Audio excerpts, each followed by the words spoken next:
Bonjour, je m'appelle Chris et je vais faire l'essai de la Kia Soul EV 2021. J'ai déjà fait l'essai de ce véhicule récemment et mes pensées n'ont pas beaucoup changé à son sujet malgré avoir essayé quelques-uns de ses concurrents directs.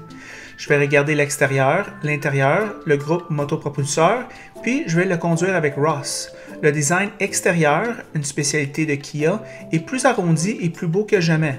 Charmant. Sa forme est payante à l'intérieur avec de l'espace de chargement supérieur malgré une énorme batterie dans son plancher. Quelques notes techniques sur la Soul EV. Au Canada, elle est proposée en deux versions. Le modèle de base est particulièrement mal adapté au Canada et laissez-moi vous expliquer pourquoi. À 43 000 canadiens, plus destination et taxes, le modèle de base n'a qu'une autonomie de 248 km et ne possède pas de thermopompe pour chauffer la cabine. Une thermopompe consomme beaucoup moins d'électricité que le chauffage normal dans une voiture électrique, ce qui est essentiel pour les hivers canadiens. Le moteur de base est également plus faible en puissance. Il convient de noter que les deux versions ont des batteries refroidies par liquide, ce qui contribue à la longévité de la batterie. Autre fait à noter, les hivers canadiens réduisent l'autonomie de 30 à 50 %, en particulier les véhicules sans thermopompe pour le chauffage. Notre testeur est la version tout équipée et coûte 52 000 canadiens plus la destination plus toutes nos taxes. Au Québec, vous obtenez un rabais très intense de 8 000 $, au Canada 5 000 $. Même à cela, une fois acheté sur 60 mois, taxes incluses, c'est presque 900 $ par mois. Donc, si vous êtes acheteur pour des raisons économiques, prévoyez de garder votre Kia Soul EV très longtemps.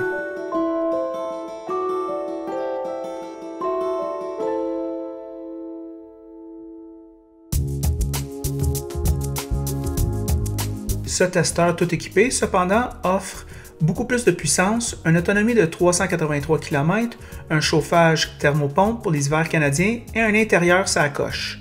J'ai beaucoup de place derrière moi-même pour une sous-compacte. En avant, je suis content aussi. Il y a beaucoup de place et le confort d'assise est adapté à l'Atlas.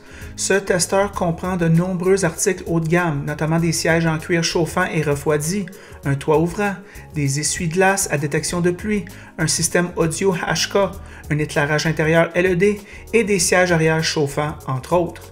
Le volant Kia est une joie à tenir, une interface clé du conducteur. Je vais aborder maintenant l'expérience de conduite supérieure. De toute évidence, le couple de ce moteur électrique rend la conduite en ville plus zeste. L'autonomie de 383 km élimine l'anxiété de l'autonomie à moins que vous ayez des longs trajets et que vous n'ayez pas accès à une borne de recharge 240 volts. Par exemple, je pouvais ressentir l'anxiété chez Ross en faisant monter la température dans la cabine pendant notre tournage.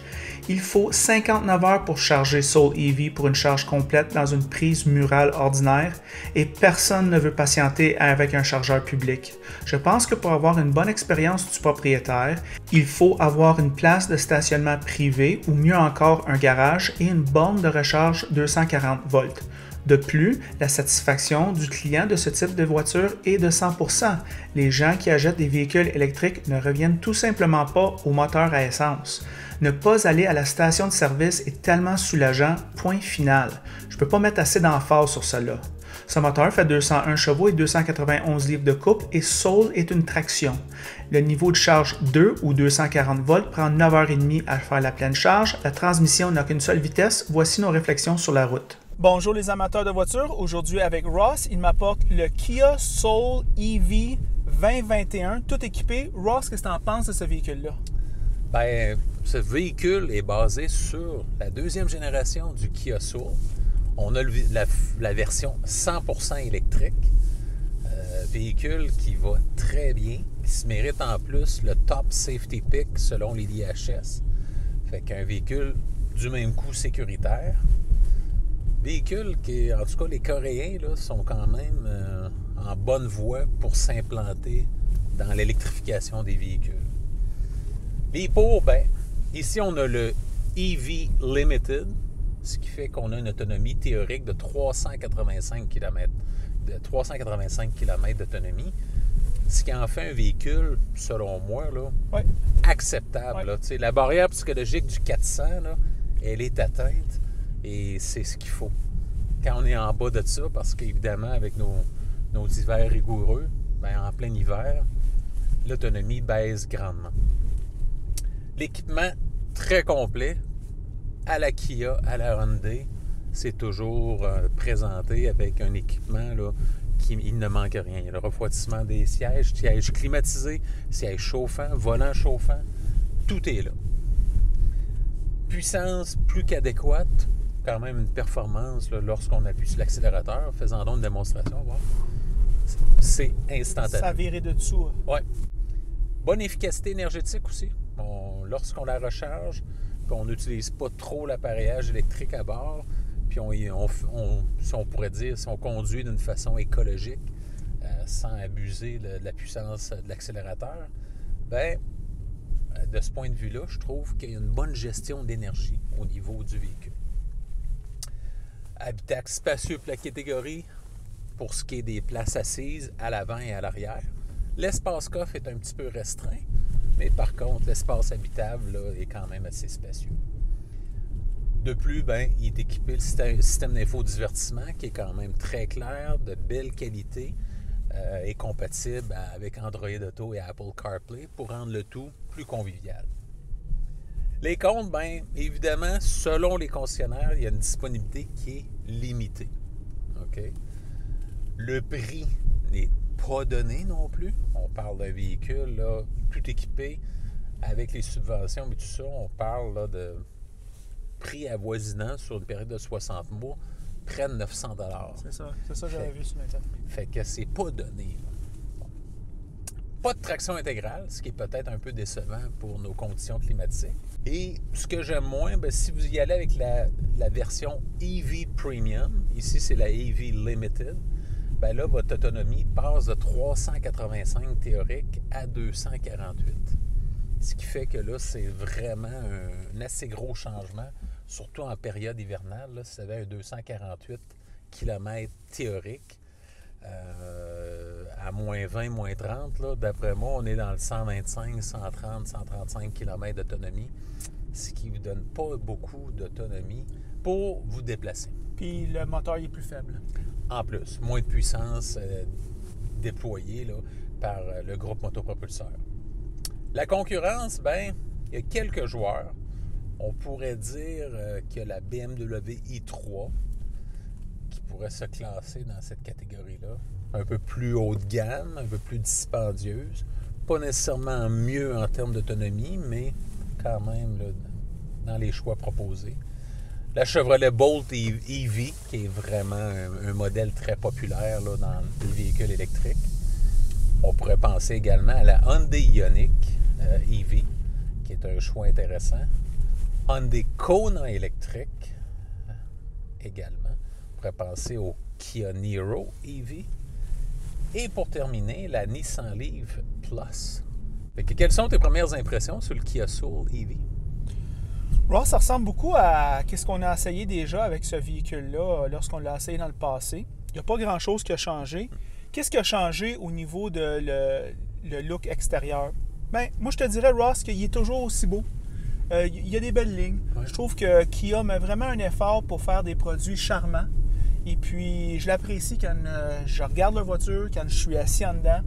On a toujours ce charme qui est intégré dans le design. À l'intérieur maintenant, mais moi, je te dirais, Ross, on a en masse de place. C'est quand même assez surprenant pour ce type de véhicule-là, comment que c'est spacieux. On peut ranger toutes sortes d'affaires en arrière si on rabaisse les sièges. Il y a quand même de l'espace pour les passagers en arrière, fait qu'on peut vraiment transporter 4 personnes dans un confort raisonnable. Nous ici, on ne s'accroche pas trop. Je suis assis quand même assez haut, bonne visibilité à l'extérieur. Les commandes commencent à être familiers pour moi, les produits qu'il y a. Alors, on s'y habitue. L'écran 10,25 pouces, quand même un bonus. La majorité des compétiteurs qui ont du 8 pouces. Ouais. Puis, vraiment une belle présentation. Ouais, belle présentation, beau contraste. Bonne luminosité, tout est correct à ce niveau-là. Ross, il manque pas de puissance ici, comme tu l'as dit tantôt. Fait que ça, c'est le fun à ce niveau-là. Quand on pèse ce prix-là, on aime ça que ça grouille lorsqu'on pèse. Et puis, la puissance électrique, elle est constante et on le sent dans l'auto. On le sent tout de suite. Instantané. Oui, fait que ça rehausse la qualité de conduite. On sent vraiment qu'on conduit le futur. En parlant de ce futur, Ross, à moins d'avoir un circuit très adapté. Moi, je te dirais, à moins que tu fasses 25-30 000 dans un cycle urbain, 25-30 000 km dans un cycle urbain, Moi, je te dirais qu'on fait ça par un petit peu conviction, puis c'est correct. Le rabais gouvernemental aide à ce niveau-là beaucoup. Ouais. Il est énorme. Et moi, je te propose, Ross, que c'est non seulement le rabais gouvernemental, mais aussi il faut compter aussi tous les taxes supplémentaires qu'on paye en essence. Alors, si on enlèverait les taxes excessives sur l'essence et on enlèverait le rabais, on se demanderait pourquoi. Et dans certains États aux États-Unis, ça marche de même, puis on n'envoie pas de ces véhicules-là. Non. Alors, la technologie est toujours en progrès, je te dirais. Moi, je l'ai construit avant de venir ici. À l'achat, c'est presque 900 $ par mois pendant 60 mois. C'est un pensez-y bien. C'est sûr que tu vas sauver 200 $ de gaz par mois si tu fais beaucoup de millage, puis c'est correct ça.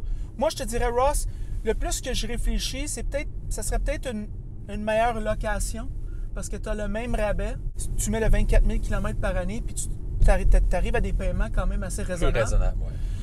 Et puis, tu es toujours dans une voiture neuve. Fait que des fois, je pense que les gens qui veulent avoir des voitures électriques, peut-être les louer. Ross, c'est quoi tes pensées finales sur ce véhicule-là? Un véhicule que j'aurais aucune restriction en termes de location. À l'achat, étant donné l'excellente garantie, puis on pourrait dire l'expertise en électrification du constructeur Kia, Hyundai, qui fait quand même qui a une bonne réputation au niveau mondial. J'aurais aucune restriction à l'achat. Comme tu disais, il faut avoir des valeurs environnementales, des convictions environnementales pour vraiment justifier financièrement l'achat de ce type de véhicule-là. Je pense comme toi que c'est un véhicule qui est adapté au circuit urbain. Si vous êtes représentant sur la route puis vous devez faire Montréal, Québec, la Côte-Nord, etc., je pense pas que c'est le véhicule approprié parce qu'il y a trop de perte de temps sur la recharge. En soi, véhicule très bien adapté pour les grandes villes. Comme tu disais, facile à stationner, bonne garantie. J'aurais pas de problème à recommander ça, tant en location qu'à l'achat. Moi non plus. Moi, Ross, j'ai le même sentiment que toi. Puis moi, je te dirais aussi, l'expérience de conduite, le sentiment qu'on conduit le futur, c'est tellement agréable de ne pas aller gazer. Jamais on arrive chez nous, on se branche sur le réseau, puis il n'y en a pas de problème. Alors ça, c'est vraiment une valeur ajoutée. Puis ça dépend combien vous êtes prêt à payer pour ça. C'est ça qui va déterminer si vous voulez acheter ou non la voiture. Ouais. Et c'est ça nos pensées sur la très bonne Kia Soul EV. En passant, si vous aimez la vidéo, aimez-le. Si vous ne l'aimez pas, aimez-le pas. Et si vous l'aimez beaucoup, mais franchement, abonnez-vous à la chaîne. Et si vous aimez vraiment ma chaîne, à ce moment-là, allez sur Instagram, suivez-moi. Je vais mettre des photos de tous les véhicules que je vais faire essai. Et puis, à ce moment-là, vous allez avoir une espèce de notification quand que le prochain vidéo va sortir. Et c'est tout.